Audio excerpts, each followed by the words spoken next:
ফুপাতে ফুপাতে ইলহামকে জড়িয়ে ধরল। ইলহাম হেমন্তের সম্মতি পেয়ে মুচকি হেসে হেমন্তের কানে কানে বলল, আমাকে ভালোবাসার জন্য ধন্যবাদ প্রিয়তমা। রাত যত গভীর হচ্ছে তাদের মধ্যকার দূরত্ব তত কমে যাচ্ছে। এই শীতের রাত তাদের ভালোবাসার সাক্ষী হয়ে রইল। দূরে কোথাও পাখিদের কিচিরমিচির আওয়াজ আসছে।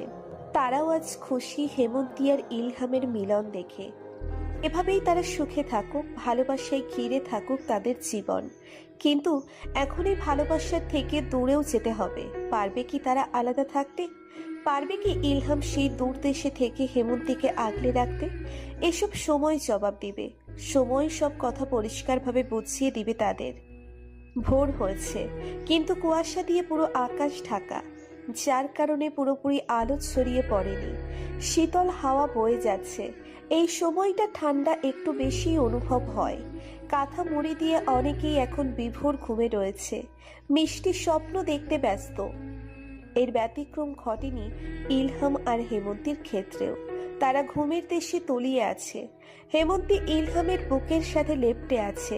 কাল রাতের পর হয়তো হেমন্তী আর ইলহামের মধ্যে আর কোনো দূরত্ব থাকার কথা না।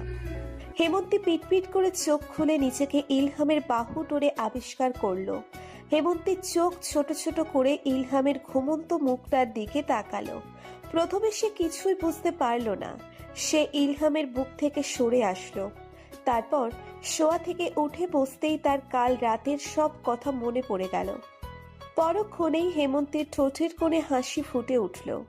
লজ্জায় তার গাল দুটো লাল হয়ে গেল। একবার ইলহামের দিকে তাকিয়ে সে শাড়ি ঠিক করে বিছানা ছেড়ে উঠে পড়ল। কাবাড থেকে কাপড় বের করে ওয়াশরুমে আসতেই তার মনে পড়ল ইলহামের বলা সেই কথাটি, ইলহামকে চলে যেতে হবে। এ কথাটি মনে পড়তেই হেমন্তের মনটা বিষাদে ভরে উঠল। এত নিষ্ঠুর কেন হলো এই প্রকৃতি তাদের সাথে? হেমন্তী শাওয়ার নিয়ে শাড়ি পরে ওয়াশরুম থেকে বের হয়ে আসলো। ইলহামের সব প্রয়োজনীয় জিনিস সাজিয়ে রেখে সে রান্নাঘরে চলে গেল। নাস্তা তৈরি করতে করতে কলিং বেল বেজে উঠল। হেমন্তী হাতের কাজ রেখে দরজার কাছে গিয়ে দরজাটা খুলে দিল। ফিরোজাকে দেখে হেমন্তী বলল, আপা, আজ এত তাড়াতাড়ি? ফিরোজা পান খাওয়া লাল দাঁত বের করে হাসি দিয়ে বলল, আজ একটু বাইক কাম আছে, তাই তাড়াতাড়ি আয়া পড়ছি। তাহলে আপনি আজ চলে যান, আমি বাকি কাজ করতে পারবো। না না ভাবিজান, আমি করতে পারুম। ওই যে আমার ননদের বাচ্চা হয়েছে, পোলা হয়েছে, তাই ওইখানে যাইতে হইব। আজ আপনি চলে যান, আপনার বাসায় থাকাটা জরুরি বেশি। আর এখানে দাঁড়ান, আমি আসছি। বলেই হেমন্তী রুমের দিকে চলে গেল। রুমে গিয়ে তার ব্যাগ থেকে 500 টাকা বের করে ফিরোজার কাছে গিয়ে তার হাতে দিয়ে বলল, আপনাদের ননদের জন্য কিছু কিনে নিয়ে যাবেন। ফিরোজা কৃতজ্ঞতার হাসি দিয়ে সেখান থেকে চলে গেল। হেমন্তী দরজা বন্ধ করে কাজে লেগে পড়ল। ইলহামের ঘুম ভাঙতেই সে তার পাশে হেমন্তীকে খুঁজতে লাগলো। চোখ খুলে দেখলো হেমন্তী তার জায়গায় নেই। ইলহাম বুঝতে পারল হেমন্তী উঠে পড়েছে আর কাজেও লেগে পড়েছে। ইলহাম বিছানা থেকে উঠে দেখলো তার প্রয়োজনীয় সব জিনিস রেডি করে রাখা আছে। ইলহাম ওয়াশরুমে চলে গেল। শাওয়ার নিয়ে বের হয়ে তৈরি হয়ে পড়লে ঘড়ির দিকে তাকিয়ে দেখলো 8:20 বাজে। ইলহাম রুম থেকে বের হয়ে হেমন্তীকে খুঁজতে লাগলো। কোথাও না পেয়ে সে অন্য রুমে চলে আসলো। বারান্দায় উকি দিতেই দেখতে পেল হেমন্তী ধোয়া কাপড় শুকাতে দিচ্ছে। ইলহাম ধীর পায়ে বারান্দায় গিয়ে পড়ল। তুমি এসব করছো কেন? ইলহামের কণ্ঠ শুনে হেমন্তী পিছন ফিরে দেখলো সে দাঁড়িয়ে আছে। হেমন্তী বলল, ফিরোজার ননদের বাবু হয়েছে, তাই তাকে সেখানে যেতে হবে। কাজ করতে এসেছিল, আমি ছুটি দিয়েছি। ইলহাম হেমন্তীর কাছে গিয়ে তার হাত ধরে কাছে টেনে নিয়ে বলল, তোমার কি মন খারাপ? হেমন্তী মাথা নেড়ে না বোঝালো। ইলহাম হেমন্তীর কপালে কপাল ঠেকিয়ে বলল, আজ আমি অফিসে গিয়ে বসকে বলে দিব আমি যাচ্ছি থাইল্যান্ড।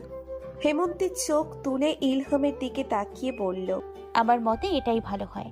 আর দূরত্ব অনেক সময় একে অপরকে আরো কাছে নিয়ে আসে। ইলহাম আলতো হেসে বলল, আমি চাচ্ছি সবাইকে দাওয়াত করে এই খবরটা দিতে। তোমার কি মতামত? আপনি যেটা ভালো বোঝেন। কেয়ার বিয়ের পর আমি চলে যাব। কেয়ার বিয়েটা আমি মিস করতে চাই না। কেয়া শুনে খুশি হবে। ইলহাম হেমন্তের চুলগুলো খুলে দিয়ে বলল। ভেজা চুল কেন বেঁধে রেখেছো? হেমন্তী কিছুই বলল না। ইলহাম বলল। টেবিলে নাস্তা দাও, ক্ষুধা লেগেছে। হেমন্তী মাথা নেড়ে বারান্দা থেকে চলে গেল। রান্নাঘরের সব নাস্তা টেবিলে সাজিয়ে সে ইলহামকে ডাকতে চলে গেল। তানভীর কেয়ার বাসার সোফায় বসে আছে। সে এসেছে কেয়াকে নিয়ে শপিংয়ে যাবে বলে। ইমরান খান বলল। তোমার মা ফোন করে আমাকে জানিয়েছে, কিন্তু তুমি পছন্দ করে যেটা আনবে সেটাই কি আর পছন্দ হবে? মাঝে বলতো কে আর পছন্দেই সব কিনতে হবে, তাই কেয়াকে নিতে হবে সাথে করে। তানভীরের কথা শুনে হালকা হেসে ইমরান খান কেয়াকে ডেকে উঠলেন। কিছুক্ষণ পর কেয়া মাথায় কাপড় দিয়ে সোফার ঘরে চলে আসলো।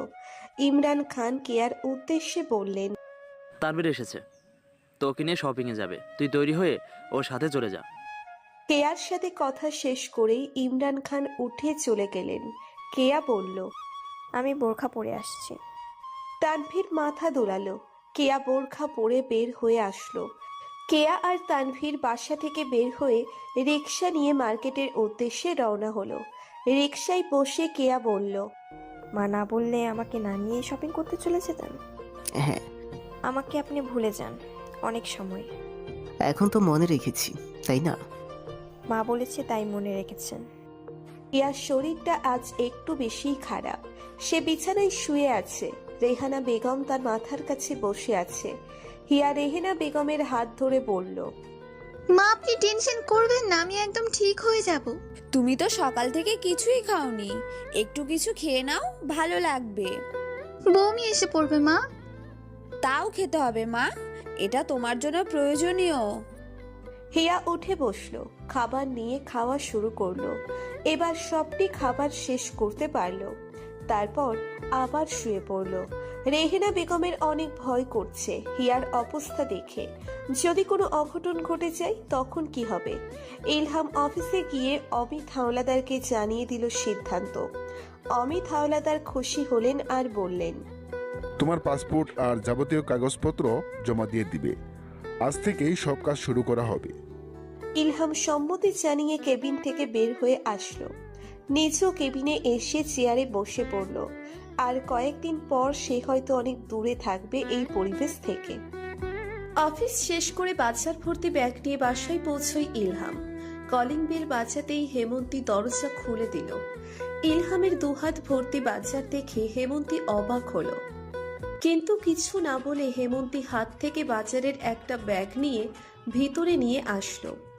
ইলহাম ক্লান্ত পায়ে বাজারের ব্যাগটা রেখে সোফায় গা এলিয়ে দিয়ে হেমন্তীকে বলল। এক গ্লাস পানি আনো তো। হেমন্তী দ্রুত পায়ে টেবিলের কাছে গিয়ে জগ থেকে গ্লাসে পানি ঢেলে ইলহামকে দিল। ইলহাম এক নিঃশ্বাসে পুরো পানি শেষ করে বলল। তুমি একা এতে হাত দিতে যাবে না, আমি ফ্রেশ হয়ে এসে সব করছি, মনে থাকে যেন। ইলহামের এমন সতর্কতার বাণী শুনে হেমন্তী বলল। এত বাজার কেন করেছেন? ইলহাম সোফা থেকে উঠে দাঁড়িয়ে বলল। পরশু ভাবছি সবাইকে ইনভাইট করব, আমার সব কাগজপত্র কালকে জমা দিতে হবে। ইলহামের কথা শুনে হেমন্তী শুধু ওহ বলল। ইলহাম রুমে চলে গেল। ইলহামের কথার অবাধ্য হয়ে হেমন্তী বাজারের ব্যাগ থেকে এক এক করে সব বের করতে লাগলো। ইলহাম ফ্রেশ হয়ে রুম থেকে বের হয়ে দেখলো হেমন্তী ব্যাগ থেকে সব বের করে ফেলেছে। ইলহাম হেমন্তীর পাশে বসে পড়ল আর বলল। যাও, ড্রয়ার থেকে ভালো পলিথিন নিয়ে আসো। আপনার করতে হবে না, আপনি মাত্র অফিস থেকে এসেছেন। আপনি বিশ্রাম নিন, আমি সব করতে পারবো।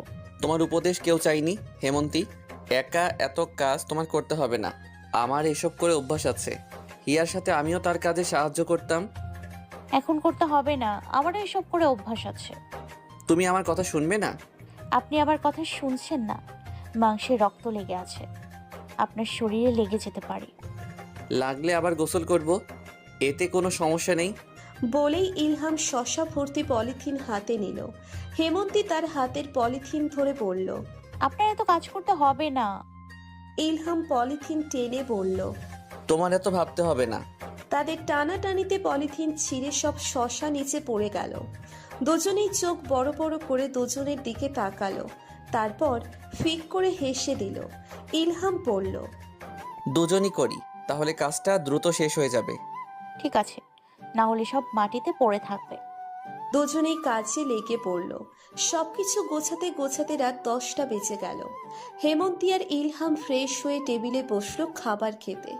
হেমন্তী ইলহামের প্লেটে ভুনা খিচুড়ি তুলে দিতেই ইলহাম খুশি খুশি মনোভাব নিয়ে বলল, ভুনা খিচুড়ি আমার অনেক পছন্দের খাবার। দেশের বাইরে গেলে এসব খাবারে নসিবে জুটবে না। ইলহামের কথা শুনে হেমন্তীর হাতের নলাটা মুখ থেকে দূরে সরে গেল। মনটা খারাপ হয়ে গেল, চোখে পানি টইটুম্বুর করতে লাগলো। ইলহাম হেমন্তীর দিকে তাকাতেই বুঝতে পারল এ কথাটি বলা উচিত হয়নি। ইলহাম খাবার দেখে এক হাত হেমন্তীর গালে রেখে বলল, তুমি এভাবে মনে কষ্ট নিও না, শুধু 2 মাসের ব্যাপার, এরপর আমি চলে আসব। কেউ যদি তোমার থেকে দূরে যেতে বলেও আমি যাব না। হিয়ার পাশে ফারুক বসে আছে। তারা দুজনেই টিভিতে মুভি দেখতে ব্যস্ত। ফারুক টিভি থেকে চোখ সরিয়ে হিয়ার দিকে তাকাতেই ওর চোখে পড়ল হিয়ার ফ্যাকাশে মুখটা। ফারুক মনে মনে বলল, কতটা কষ্ট করছে আমাদের বাবুর জন্য, অথচ আমি কিছুই করতে পারছি না। কাজের জন্য হিয়ার পাশে একদণ্ড বসার সুযোগও পাচ্ছি না। এখন তো সবচেয়ে বেশি আমারই সাপোর্ট থাকা দরকার, কিন্তু আমি এখন তার থেকে দূরে দূরে থাকছি। ফারুক হিয়াকে বুকের সাথে জড়িয়ে ধরল। হিয়াও পরম আবেশে ফারুকের বুকে মাথা রেখে বলল, এত ভালোবাসা? আমি তোমাকে সময় দিতে পারছি না, তাই বলে কি তুমি আমার উপর রাগ করে আছো? হিয়া মুচকি হেসে বলল, কোথায় সময় দিচ্ছেন না? এই যে রাতভর জেগে আমার সাথে বসে আছেন, কালকে ঘুম চোখ নিয়ে অফিসে ছুটবেন। ফারুক হিয়ার কপালে ঠোঁট ছুঁয়ে বলল, তোমার মন যাতে ভালো থাকে এর জন্য আমি সব করব। এত ভালোবাসেন আমায়? কোনো সন্দেহ আছে? না। আচ্ছা শুনুন, মা আমার সাথে সারাদিন থাকে, একটু রেস্ট নিতে চায় না। আপনি একটু বলে দিবেন তাকে যাতে সে সময় মতো নিজের যত্ন নেয়, না হলে আমি তার কোনো কথাই শুনবো না, চলে যাব বাড়ি ছেড়ে। আচ্ছা মহারানী, বলে দিব। আচ্ছা, একটা প্রশ্ন করি? করো। হিয়া কিছু বলতে যাবে, পরক্ষণে কিছু চিন্তা করে বলল, না থাক, পরে বলবো। ঠিক আছে। বলেই সে হিয়াকে নিজ বাহু ডোরে আবদ্ধ করে টিভির দিকে মনোযোগ দিল। ইলহাম সকালে রেডি হয়ে কাগজপত্র নিয়ে অফিসের দিকে রওনা হলো। সেগুলো জমা দিয়ে বাসায় চলে আসবে। অমিত হাওলাদার তাকে এই কয়েকদিন বাসা থেকে কাজ করার অনুমতি দিয়েছে, কারণ কয়েকদিন পরই অজানা শহরে রওনা দিবে। তাই তাকে আপনজনের মাঝেই থাকতে বলেছে। ইলহাম অফিসে সবকিছু জমা দিয়ে সব কলিগদের সাথে দেখা করে বের হয়ে আসলো অফিস থেকে। রাস্তা দিয়ে হেঁটে যাচ্ছে আর চারিদিকে চোখ বুলাচ্ছে। হঠাৎ তার নজর একটা দোকানের দিকে আটকে গেল। খুব সুন্দর একটা কানের দুল সেখানে রাখা আছে। ইলহাম ভাবলো এই দুলটাই হেমন্তীকে কতটা সুন্দর দেখাবে। সে আর কিছুই না ভেবে দোকানে ঢুকে পড়ল। সেই কানের দুলটা কিনলো হেমন্তীর জন্য। হিয়ার জন্য হাতের চুড়ি, ছোটবেলা থেকেই হিয়ার চুড়ির অনেক শখ।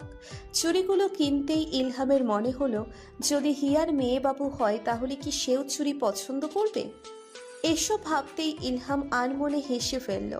কেয়ার জন্য হাতের ব্রেসলেট কিনল। এরপর সেগুলো প্যাকেট করে নিয়ে দোকান থেকে বের হয়ে আসলো।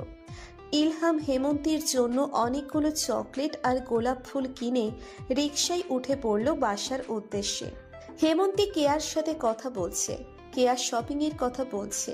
হেমন্তী বলল, সবই কেনা শেষ, আর তো কিছু বাকি নেই। জি আপু, সব কিনেছি, তানবীরের পরিবারের জন্যও কেনা হয়েছে। এটা ভালো কাজ হয়েছে, কারণ তাদেরও তো ছেলের বিয়ে। তানবীর আর মা দুজনেই অনেক ভালো আপু, আমাকে অনেক আদর করে, খেয়াল রাখে আমার প্রতিটা ইচ্ছার। হেমন্তী বারান্দায় দাঁড়িয়ে রেলিং ধরে বলল, এখন তোর দায়িত্ব তাদের খেয়াল রাখা, আগলে রাখা। তেমন তোর ইচ্ছাকে ভালোবাসা দিয়ে আগলে রাখছে, ঠিক তেমনই তুইও ওনাদের ইচ্ছেগুলোকে আগলে রাখবি। চেষ্টা করবো আপু। আচ্ছা শোন, মা বাবার কাছে ফোনটা নিয়ে যা, আর স্পিকারে রাখবি। ঠিক আছে। কেয়া ইরিনা বেগম আর ইমরান খানের রুমে চলে গেল। এরপর ফোন স্পিকারে দিতেই হেমন্তী বলল, মা বাবা আর কেয়া তিনজনেই কালকে আমার বাসায় চলে আসবে। উনি তোদের দাওয়াত দিয়েছে। উনি ফোন করে তোদের বলতে চেয়েছিল, আমি মানা করেছি আর বলেছে আমি বলে দিব। আমরা অবশ্যই আসবো। কোনো সমস্যা হয়েছে মা? না, এমন কিছুই না, তোমরা সময় মতো চলে এসো। বলেই ফোন রেখে দিল হেমন্তী। তারপর রান্নাঘরে গিয়ে দুপুরের খাবার টেবিলে সাজাতে রাখবে। একটু পর ইলহাম চলে আসবে, তাই সে শাওয়ার নিতে চলে গেল। হেমন্তী শাওয়ার নিয়ে বের হতেই কলিং বেল বেজে উঠল। সে রুম থেকে বের হয়ে দরজার সামনে গিয়ে তা খুলে দিতেই ইলহামের দেখা পেল। ইলহাম হেমন্তীর দিকে তাকিয়ে হালকা হেসে হাতের গোলাপগুলো এগিয়ে দিয়ে বলল, এগুলো তোমার জন্য। হেমন্তীর মুখে হাসির রেখা ফুটে উঠল। সে হাত বাড়িয়ে গোলাপ ফুলগুলো নিয়ে বলল, অনেক সুন্দর। ইলহাম বাসায় ঢুকে বলল, কিন্তু তোমার থেকে কম সুন্দর। তুমি অনেক সুন্দর। হেমন্তী লজ্জা পেয়ে বলল, এত প্রশংসা কেন করছেন? নিজের বউয়ের প্রশংসা করতে কোনো কারণে দরকার নেই, বুঝেছো? হেমন্তী মুচকি হেসে বলল, তাই? আর ওই ব্যাগে কি আছে? হিয়ার জন্য চুড়ি, কেয়ার জন্য ব্রেসলেট, আর তোমার জন্য কানের দোল। সবার খেয়াল আপনি রাখেন। এসব ছোট ছোট জিনিসে ভালোবাসা লুকিয়ে থাকে। হেমন্তী ব্যাগ থেকে কানের দুল বের করে বলল, আপনি ফ্রেশ হয়ে আসুন, আমি খাবার টেবিলে খাবার দিচ্ছি। ইলহাম মাথা নাড়িয়ে রুমের দিকে চলে গেল। সেই ফাঁকে হেমন্তী কানের দুলগুলো পরে নিল। ইলহাম ফ্রেশ হয়ে বের হতেই তার নজর পড়ল আয়নার সামনে দাঁড়িয়ে থাকা হেমন্তীর উপর। কানের দুলগুলো হেমন্তীর কানে শোভা পাচ্ছে। ইলহাম টাওয়েলটা বিছানায় রেখে ধীর পায়ে হেমন্তীর দিকে এগিয়ে গেল। হেমন্তী নিচের থেকে চোখ সরাতেই তার চোখ গেল পিছনে দাঁড়িয়ে থাকা ইলহামের উপর। হেমন্তী পেছন ফিরতেই ইলহামের বুকের সাথে লেপ্টে গেল। ইলহাম দুহাত দিয়ে শক্ত করে হেমন্তীকে জড়িয়ে ধরে বলল, আর কত পাগল করবে আমায়? তোমার প্রতিটি কাজে আমি শুধু মুগ্ধ হচ্ছি। তুমি কি শুনতে পাচ্ছ আমার মনের শব্দগুলো? হেমন্তী ইলহামের বুকে মাথা রেখে চোখ বন্ধ করে আছে। সে ধীর শব্দে বলল, আপনি আমায় মনে রাখবেন তো, নাকি ভুলে যাবেন সেই শহরের চাকচিক্য দেখে? মনে রাখবেন তো আপনার এক প্রিয়তমা অপেক্ষা করছে এই চিরচেনা শহরে? ইলহাম হেমন্তীকে বুক থেকে উঠিয়ে তার দুগাল ধরে চোখে ঠোঁট ছুঁয়ে বলল, এতটা মন ভোলা না যে আমি আমার প্রিয়তমাকে ভুলে যাব। এই মেয়েটার মধ্যে যে আমার প্রাণ রয়েছে। ইলহামের কথা শুনে হেমন্তী মুগ্ধ হলো। তার মনে একটা প্রশান্তিময় আবেগ কাজ করছে। হিয়ার ফোনে ইলহাম ফোন করতেই হিয়া ফোন রিসিভ করেই বলল, কেমন আছিস ইলহাম? ভালো আছি, তোর কি অবস্থা? আমার অবস্থা ভালো। আচ্ছা শোন, কালকে তুই, ফারুক ভাই আর আন্টি এই বাসায় চলে আসবি। দুপুরের খাওয়া দাওয়া এখানেই করবি।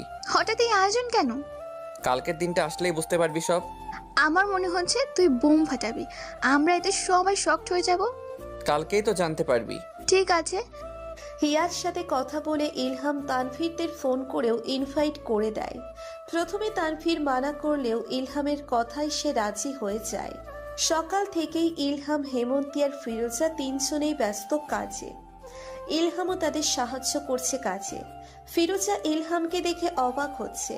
পুরুষ মানুষ হয়েও সে কত সুন্দর বউকে সাহায্য করছে। হেমন্তী গরুর মাংস চড়িয়ে দিয়ে চায়ের পানি বসিয়ে দিল। ইলহামের চায়ের প্রয়োজন হবে কিছুক্ষণ পর। হেমন্তী ফিরোজাকে বলল, আপা, আপনি মাংসটা দেখুন, আমি চাটা ওনাকে দিয়ে আসি। উনি রুম গোছাতে গিয়েছে।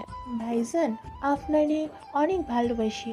কেমনি আপনার লগে সব কাজ করছে। আর কয়েকদিন এই ভালোবাসা আর দেখতে পাবেন না। ফিরোজা মনটা খারাপ করে বলল, ও লক্ষণে কথা কন কেন? আপনার ভাই 2 মাসের জন্য থাইল্যান্ড যাচ্ছে। মন খারাপ করিলেন না ভাবিজান, আমি বুঝবার পারি নাই। হেমন্তী মলিন মুখে একটা হাসি দিয়ে হাতে চায়ের কাপ নিয়ে চলে গেল ইলহামের কাছে। সব কাজ শেষ করে ফিরোজা চলে যেতে নিবে। হেমন্তী ফিরোজার পরিবারের জন্য খাবার প্যাক করে দিল। হেমন্তী গোসল করে রেডি হয়ে নিল। আজ সে ইলহামের কিনে দেওয়া শাড়িটা পরেছে, কানে তার দেওয়া দুল। ইলহামও গোসল করে রেডি হয়ে নিল। দুজনেই তৈরি, অপেক্ষা করছে মেহমানদের জন্য। তখনই কলিং বেল বেজে উঠল। হেমন্তী দরজার কাছে গিয়ে দরজা খুলে দিল আর দেখল হিয়া আর ফারুক এসেছে। হেমন্তী তাদের ভিতরে আসতে দিয়ে বলল, আন্টি আসবে না? হিয়া সোফায় বসে পড়ল, উনি আসবে না, শরীর ভালো না তাই। ও। ইলহামও এসে পড়ল সোফার ঘরে। তখন আবারও কলিং বেল বেজে উঠল। ইলহাম দরজা খুলে দেখল তানভীর আর ওর মা রাহিলা খাতুন দাঁড়িয়ে আছেন। আর তাদের সাথে